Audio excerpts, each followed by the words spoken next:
Welcome back to our John 14 Lookback segment.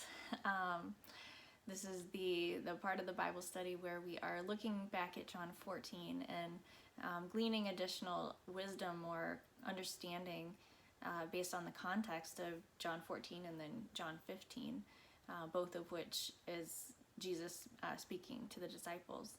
And for today's session, we've been talking about some key words that are in John 15 and just kind of exploring what those might mean in John 15. But one of those words really corresponds to a verse in John 14. And I wanted to read that to y'all and see what y'all gain understanding on as well. So John 14:13 through 14. And I will do whatever you ask in my name, so that the Father may be glorified in the Son. You may ask me for anything in my name, and I will do it.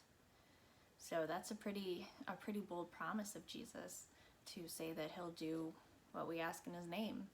And it also is very key that he says, so that the Father may be glorified in the Son. Mm-hmm. So this ultimately is all for God's glory. And, if Jesus is going to do something like in his name because we've asked him to, it's going to be something that will glorify God. So this verse, or these verses, they tie in very dramatically to, fast forwarding into John 15, verses 7 through 8. If you remain in me and my words remain in you, ask whatever you wish and it will be done for you. This is to my Father's glory, that you bear much fruit, showing yourselves to be my disciples. So again, Jesus is telling the disciples, you can ask things. And, it's all for my Father's glory. And what you ask will be done. And I think it's really key, though, in these verses that Jesus says, if you remain in me and my words remain in you. So if we are asking for something that is not of Jesus, if we're separated from him, if we're trying to grow from ourselves, if we're, speaking out of just despair or anger or frustration or something of ourselves, then we're not remaining in Jesus in that circumstance, and Jesus's words will not be in us. But when we are remaining in Jesus and that connection to him is strong, the words that come out of us will be Jesus's words. They will be, inspired from Jesus and our relationship and connection to him. So I think it's really key to make sure we are remaining in him, so that God actually does listen to and honor our requests and glorifies himself through what we ask of him. And because Jesus repeats it, it seems like there's more importance.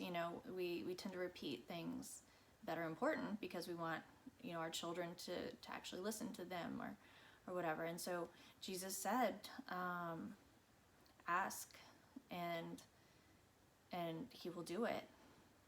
So I think that it can be discouraging sometimes, because I know at least I've prayed prayers that I felt haven't been answered, at least not in the way that I was asking for them to be done. And we can look at those verses and be like, well, he didn't really mean it or whatever. But if we have that attitude about it, then we're calling him a liar. And if he's a liar, then why should we listen to anything he said? We can't cherry pick and think that only some of what he said is true.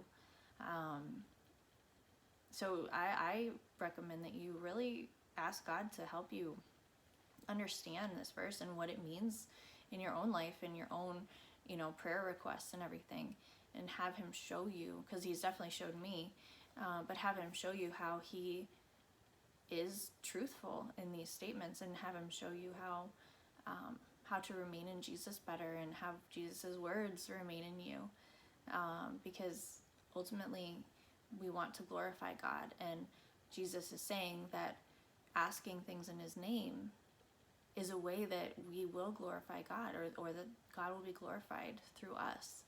So we want to take advantage of that, not in a selfish way, but in a, hey, let's have God be glorified in how we approach things. So let's just read those verses and ask God to just show you what he would have you see. John 14:13-14. And I will do whatever you ask in my name, so that the Father may be glorified in the Son. You may ask for anything in my name, and I will do it.